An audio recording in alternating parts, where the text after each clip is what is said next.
what's one thing that you've learned about leading teams, leading the company, that maybe you didn't know about 10 years ago? that that I sometimes don't need to lead them, that I need to get out of their way and let them just run and get creative. Sometimes I was stifling their creative, juices by always having to be the boss. And I created the company. This is how we're going to do things. And probably the one thing I learned is, I got to trust the people I bring along. And I've hired some really good people, and I've lost some really good people. And I think if I knew what I know now, I could have saved some people, and they could have still been with the company. Uh, but I've got a great team. It's an amazing team, and every company CEO will say that. But uh, I could leave for a year, come back, and this company's bigger and better, and it doesn't take me, which is great to know as a CEO that they could run without me. And we went through this whole EOS process, Uh-huh. and I'm not even in the shot caller. My CEO, Angie O'Grady, she's the boss. And as long as we stay in sync, if we're not in sync, we'll discuss it. We meet every Monday, and we talk about what's going on and what decisions she's making.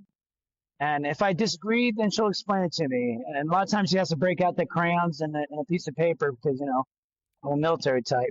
I need illustrations. And she's been great. It's just been unbelievable. Yeah. So I put key people in key positions, and then just let them do what they do.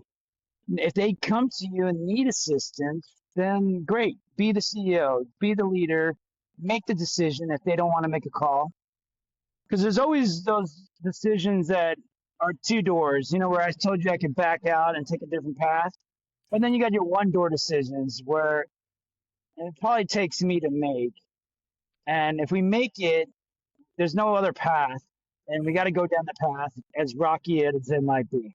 So I don't mind making those tough decisions. I've done it for the last 22 years.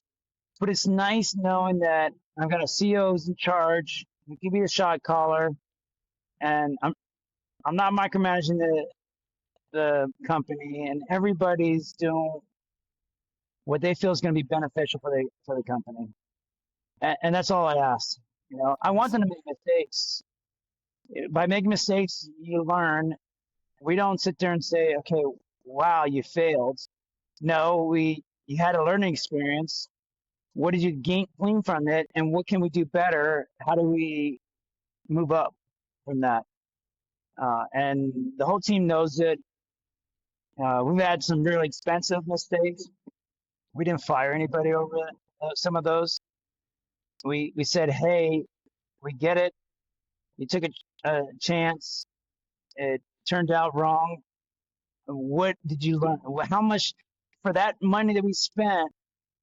What did we gain from it? So that it's value there now, right? Because now we can take that learning experience, however expensive it was, and apply it to future projects, goals, things like that.